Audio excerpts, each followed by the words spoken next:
Hello, and welcome to the Pop Culture Junkie podcast. I'm Olivia, together in spirit, if not in the same room, with my fellow junkie, Shauna. And we are here for another kick-ass episode of the Pop Culture Junkie podcast. Shauna, how the hell are we? So, I have two updates from last week's podcast for everybody who listened, which is obviously like millions of people. So many. The first one is a pop culture related update, and that is that we just found out, as of the time that we're recording today, who Bridgerton season 5 will be about. Because when we recorded our episode, we didn't know. Bridgerton season 5 will be about Francesca and Michaela. Yay, lesbians! Let's go, lesbians! Bisexual, at least one of them. You're right, you're right. I was just quoting, oh God, what's that show where he's on the street and he gets all of the lesbians and he goes, come on, let's go, lesbians! And they all jog together. Anyway. Let's go, lesbians! Yeah. Let's go, lesbians! Okay, my number 2 update. I mentioned last episode that I was thinking about getting cats. Well, I was thinking about getting a cat because my cat was lonely. We got cats. We got 2 cats. Very cute cats. They are very cute. You know how I said that Toast was lonely? Yeah, no, she was fine. She wants nothing to do with these kittens. She wants zero to do with them. They showed up and she was like, I'm sorry, what the fuck are those? Yeah. I'm sorry, what? Who are those? Why? And I was like, look what I got you. Little kittens for you to be motherly and take care of. And she was like, fuck them kids. I want to be an only like what? Why Absolutely did you do that? Not. She said, I thought we were a trink. We were a triple income, no kids. Yeah. Yeah. Yeah. She's like, you finally got rid of that dog. Rest in peace, Buffy. Rest in peace. And then you show up with these. What the fuck? So she does not want anything to do with my kittens, but they are very cute. Their names are Obsidian and Pewter. And my house is even more allergic to Olivia than it was. Literally, so she said that she got the cats, and I was like, well, now I truly can never enter the cat force field. I do need to know how we arrived at Pewter. I feel like Obsidian really checks out for you as a human being, but I mean, so does Pewter. But like, how did we get there? Oh, there was many a debate between me and my husband. I wanted to name the black cat Elvira, and he wanted to name the gray cat Ash. But I thought Ash was a little too on the nose for a gray cat. I don't know. Okay. And then I was like, okay, well, you can name him Ash if I can name her Elvira. And he was not going for the Elvira. He was not. And so I was like, okay, Morticia. And I was like, fine, then can I name her like Lucifer or not, like Beelzebub, Asmodeus? And he's like, you're going to hell already. Don't make it. We can't name our kittens something too evil. And so we almost named them Smoke and Stack after that's cute. From Sinners, the twins from Sinners. But then we were like, I don't know if we just want to name our cat Stack. So we went with Obsidian. Stacks on deck. Yes, stacks on stacks on stacks. So we went with Obsidian, and then we were like, okay, well, Pewter and Obsidian, they're both kind of like minerals, rocks. Okay. So that is how they came to be. We were coming up with a theme. Okay. I like it. I like it. Thank you. And then there's just Toast. And then there's Toast. Who looks like burnt toast. You guys are really into like color naming. I'm really getting that. Yeah, we really are. I was thinking like breakfast. Speaking of cats named Lucifer, Michelle is a cat named Lucifer.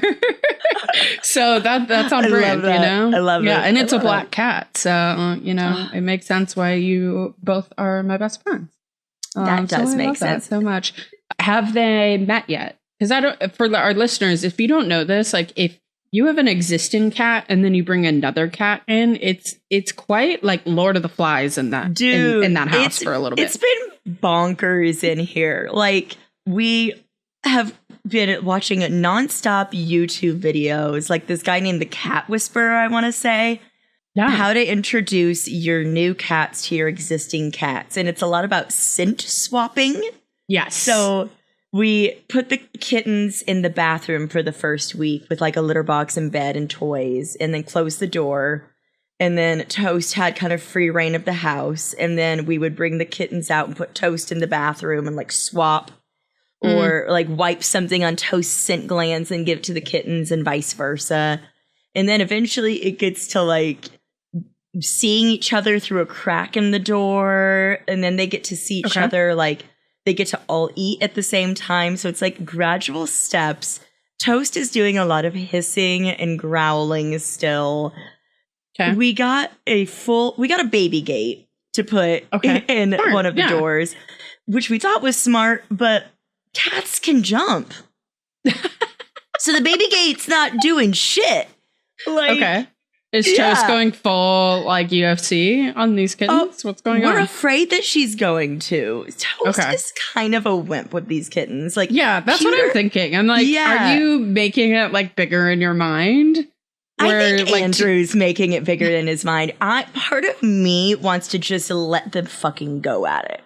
Yeah. Just, just do it. He's going out of town in a couple weeks. And if these cats aren't, cohabitating by that point, we're still at like the one at a time, put one in this room and that room closes the door in that room. When he's out of town, it's free for all. It's going to be a free for all in here. Yeah. The fur is going to be flying. Screw it. I'm going for it. I don't care. If there's cats scratching my face in the middle of the night, I'm sick of it. I'm sick of this cat rotation system that we have in our house right now. So yeah, I think they'll figure it out. It's been like a couple weeks now of like the process. It's been like 2 weeks. So I mean, I'm getting a little impatient, and I know it takes a lot of time, but like, I don't know. I think we'll get there. I think we will get there. Toast just likes her space. She's one of us is gonna have to get there.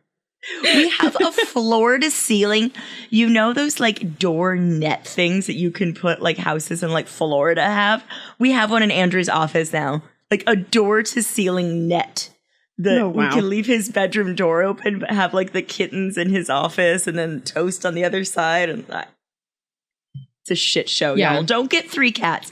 I never thought I would be this person with 3 cats, but. Yeah, that was definitely like a grief for both of you. Pulled the trigger move without like thinking through any of the logistics. We were like, we want one. We did a lot of research, and a lot of people said get 2 so that they can play with each other. And so, because if you get a young cat, we're just getting cats for cats for cats. Yeah, we got a cat for my cat. No. And now your original cat needs its own cat to fight the other cat. She doesn't want it. It's just going to be a cat fight club in here. It's just going to be fucking hoarder style in here. Yeah, I love your Lord of the Flies cat my God. Momentum happening in your home. I will keep you updated. When I see you in a couple days, if I have scratches all over me, mind your business. Mind your business, Mind your business. Like, I'm fine. The other day I did see a dog that looked a lot like Buffy, and I was like, "No, miss that baby." I miss her so much. I was literally petting Pewter's head last night, and he's really soft, and I closed my eyes, and his head felt like I was petting Buffy, and I just burst into tears, and poor guy's looking at me like, what did I do? And I'm like, nothing. You didn't do anything. Are you about to put me back in the bathroom? Oh, God. I know. They yearn for freedom. Yeah. So that's my cat update. Yeah. So I'm excited to see you. I'm excited for medieval times. Medieval times. Yeah. I'm we're recording today, but I will be in Phoenix tomorrow, which is exciting, except the fact that I was going for this trip. I was like, it's going to be the last time that I can go there and it not be hotter than hell. And it is hotter than it's 100 degrees right now. God. And then the following week, I was looking at the forecast. It's supposed to go back down to 80. And I was like, what is this shit? It's going back to springtime next week. We hit, for our listeners who don't live in Arizona, the first day of spring, the spring equinox is March 20th. On March 19th, Arizona hit 100 degrees. That was still winter. That was winter. That's terrible. And it's the earliest in recorded history that Arizona hit 100 degrees. So thanks, global warming. Yeah. I mean, it was like 82 degrees here in San Francisco. I've lived here for like a year. The only time it has ever done that before was when you were here. Oh, it was during so that one hot. trip. It was so nice, though. I spent every day at the beach last week. Ugh, jealous. I wish I could just teleport to you. Dude, you know, they got to get on it. Like, what are we doing over here? They got to get on it. The powers that be. You know, they must the do powers it. that be. Because I'm not going to do it. Yeah. Why do we have like 30 different celebrity makeup lines and we don't have teleportation? What are we doing? Thank you. Get on it, Kylie Jenner. So yeah, I'm so excited. My boyfriend and I are going to Phoenix, and he's never been to a medieval. I know, it's quite weird. He's never been to a medieval times, so there's Neither have I. 9 of us. What? Oh my god! Okay, why would I just go to a medieval times? Like I've been to a Ren fair. Because it's a fucking awesome experience. What do you mean? There's horses. There's a medieval meal. There's a little gallantry. There are men in their little costumes. It's amazing. I am excited for men in costumes. Yeah, when I was younger, my dad, whenever my mom would leave for whatever reason, he would take us to medieval times because he's like, well, what am I supposed to do? What? I love this. Yeah. And there are very few in the United States. Yeah. He did it when we lived in Chicago. Okay. And drunkenly one night, me, Blake, and my friend out here, we were talking about medieval times, and I was like, we're going.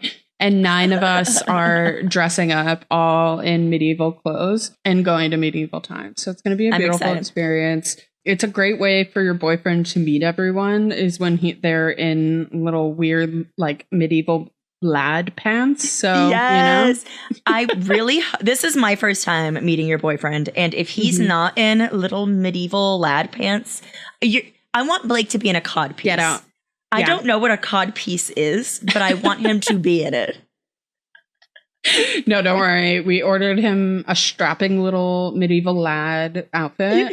So it's going to be beautiful. He's a little lad who likes berries and cream. My husband will not be dressing up. He's not allowed, but he will be there.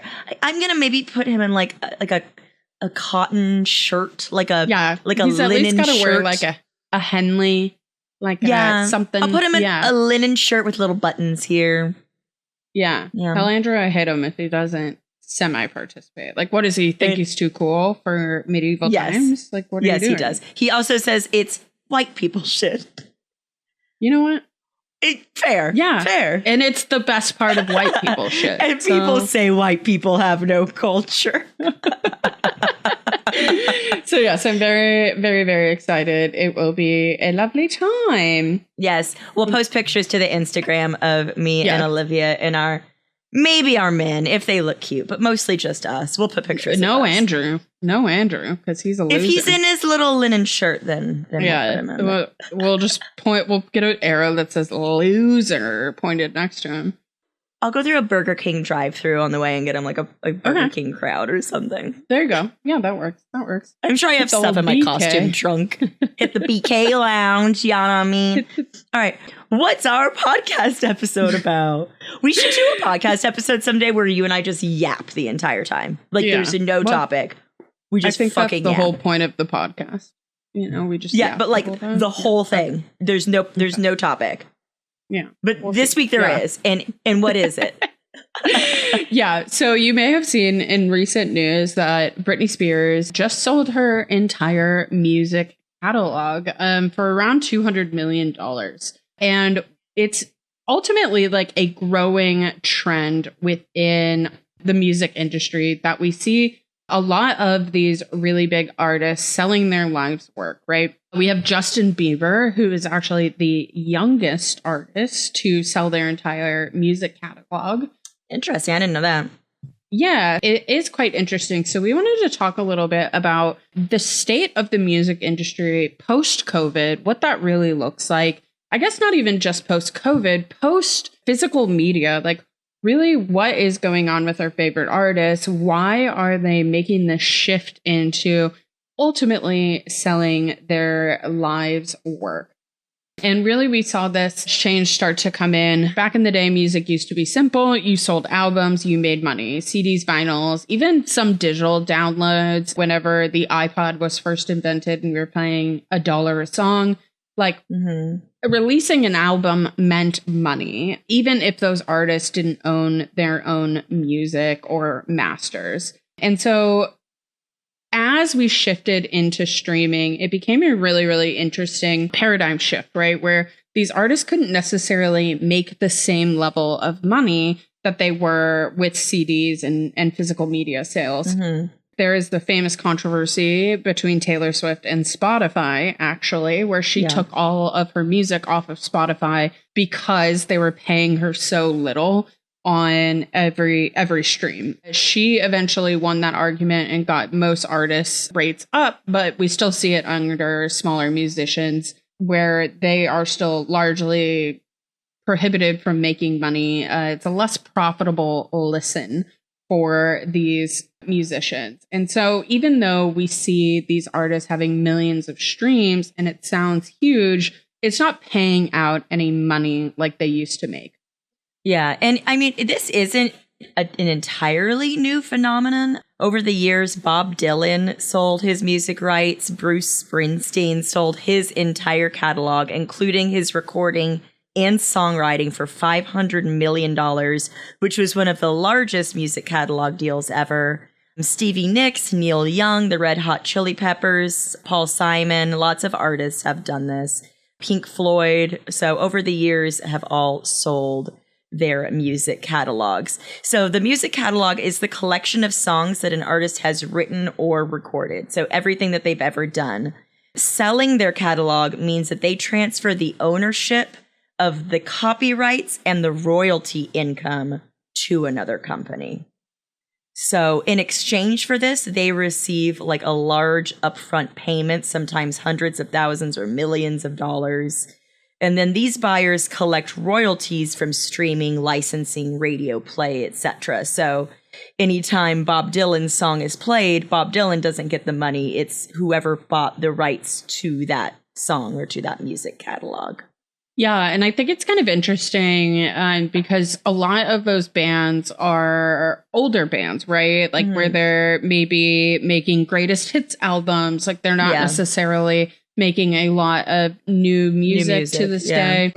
It was ultimately seen as like a retirement plan or like it's selling it to the estate, right? The estate can make money. But really what we've seen is a shift into younger and younger artists starting to sell these catalogs and even for more. Like I mentioned, Justin Bieber sold his catalog, right? And I think that Justin Bieber and Britney Spears are two very, very interesting people to discuss as well. Because with the shift to streaming, if a active artist wanted to make money, the way that they were going to go about making money as a musician was touring. That became the real paycheck, right? We have concerts, merch, VIP packages, meet and greets.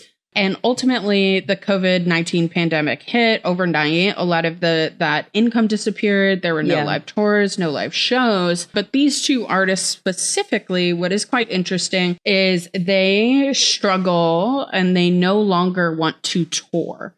So Justin Bieber has traditionally, I think he's canceled 2 or 3 of his tours. Something like that he has sold. And then Britney Spears as well has expressed, hey, I never want to do that again. I think the difference between Britney and Justin, though, is that Justin is still releasing music and is still kind of seen as like a current pop star, current artist. Like he could put out new music and no one would be shocked. If Britney Spears put out a new album, let's not lie, that's not going to happen anytime soon, right? Especially after this latest arrest. So I do think it is more interesting, like where Britney seems like, she's settling down. She's going into that, let me kind of rest on my laurels and make money kind of thing. Like Justin's a little more interesting because he's still putting out music, but you're right. Like he has expressed interest that he doesn't want to be like a big arena touring, artist anymore. So I guess that's a way to make that immediate financial security, which I think is probably the top reason why artists sell their catalogs.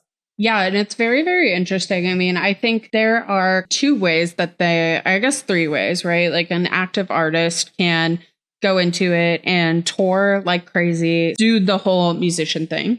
Mm-hmm. They can sell their catalog to a private equity company and get a big cash payout, or they can go like the Taylor Swift route and ultimately sell those buy back their masters and have control of that. So it's been quite interesting. And one of the most interesting parts of that is, when you think of Justin Bieber, who's behind that as well, it's Scooter Braun.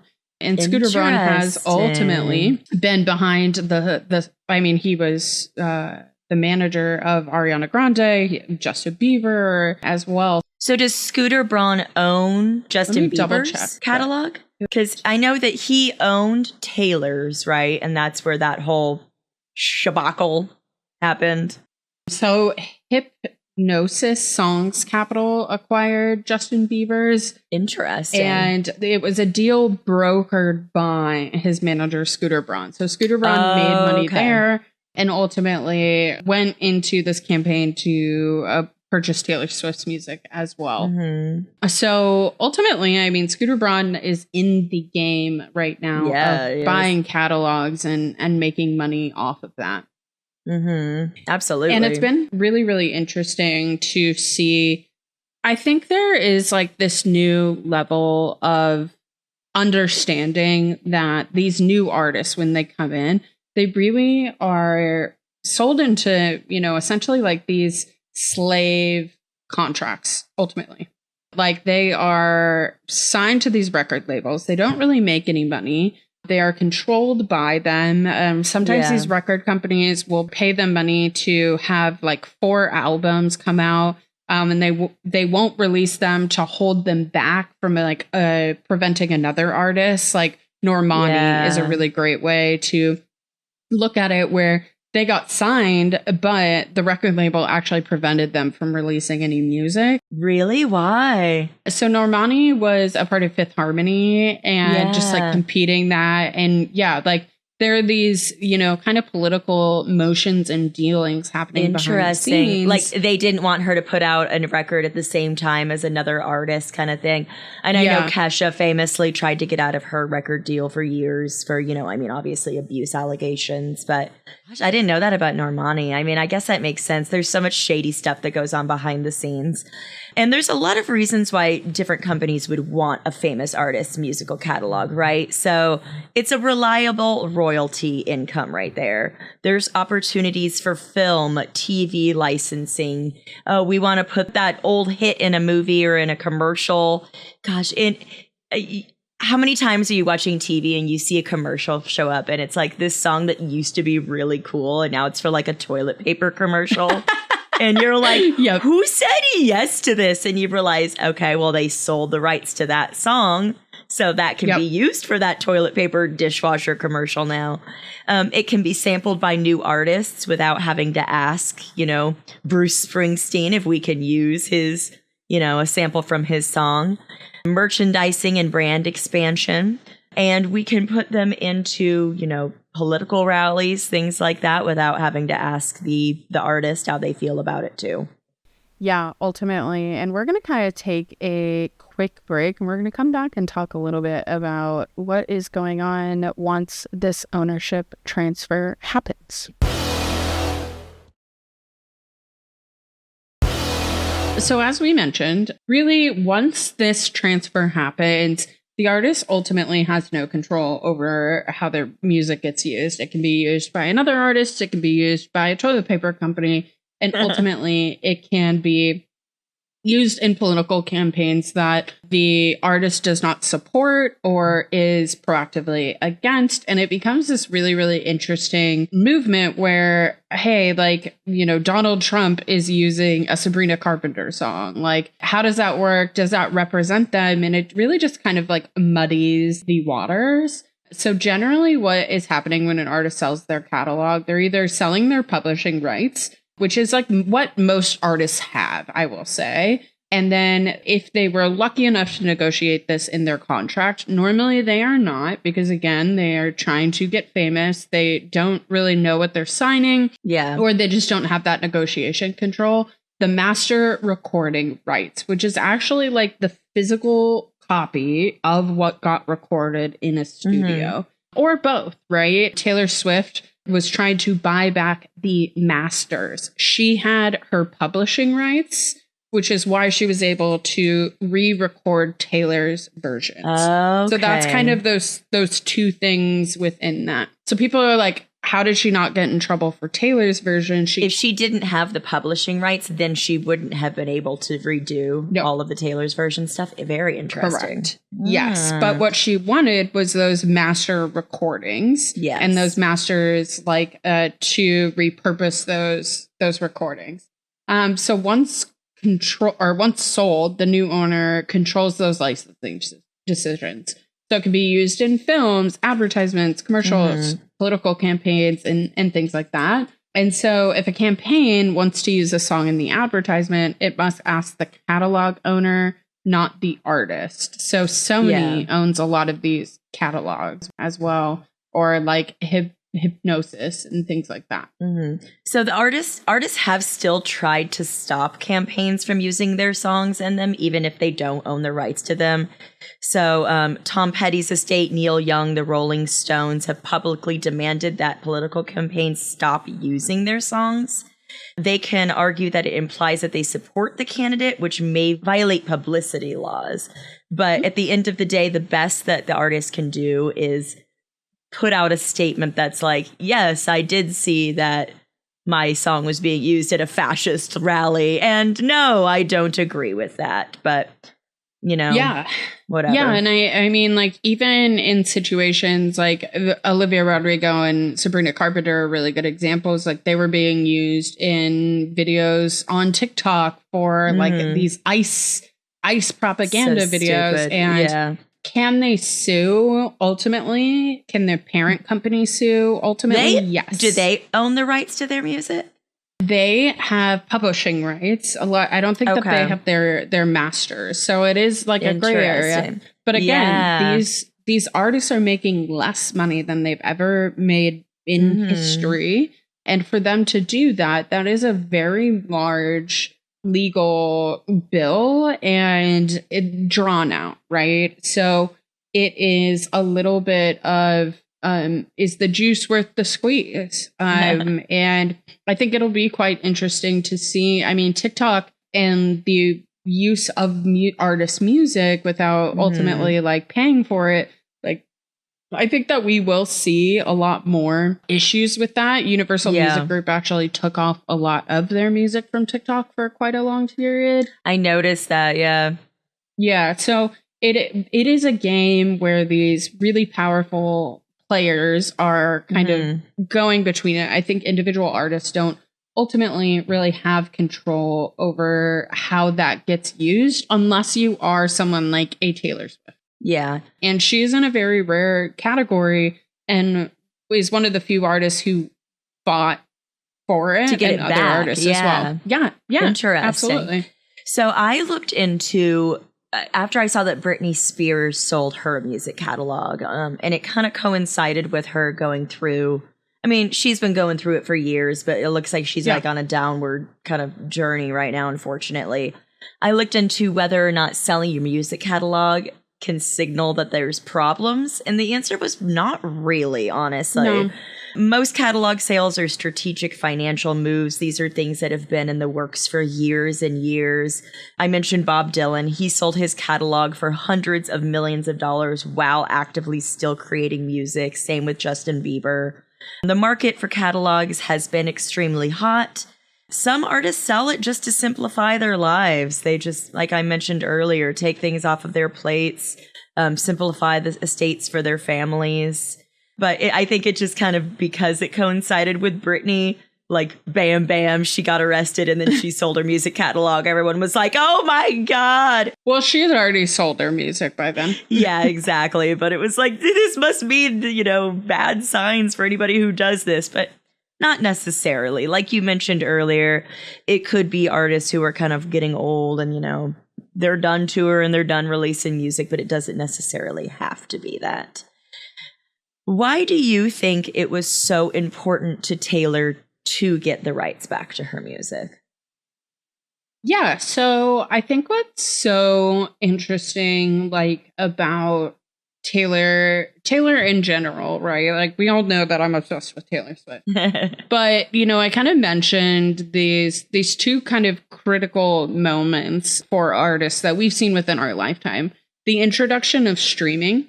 And Taylor Swift was the first artist really to go up against streaming in a very public way, in a way that would said, like, I will make it more difficult for people to listen to me, to find me, to kind of honor the rights of artists. I do think that she is someone who cares very deeply about the art that she creates and the right to make it. Now, it is like a money-making thing, but I think that Spotify is a very great example of that. And now she has a great relationship with Spotify, right? I think that to her, like, it wasn't just I need to make more money. It was everybody else needs to make more money as well and to come into this industry. Yeah, it did seem like she was trying to do it for everybody, and especially for artists who, like, aren't as big as her, who, like, aren't getting that much money. I mean, you can listen to it, so many independent artists on Spotify, too. Like, so many just, like, up-and-coming musicians who aren't rich and powerful like Taylor Swift. Yeah. And like you said, it does seem like she really appreciated the art too. Like everything that she creates is kind of like her little baby that she writes and works on so hard. So yeah, and Taylor Swift was still a very big artist at this time. But this was 2014, right? This was 12 years ago. It was right before she released 1989. She wasn't the person that she was then. And at the time, we didn't necessarily know a lot of these things, but she was in this fight with Big Machine to ultimately get those master recordings. They told her if she finishes her contract, she will have the opportunity to buy those masters. They would give her the chance. When, you know, she finished her contract and was looking to go somewhere else, they ultimately did not give her the opportunity to buy them back herself. They sold them to, you know, Scooter Braun without giving her the chance to, you know, in a capitalistic world, compete and actually make an offer.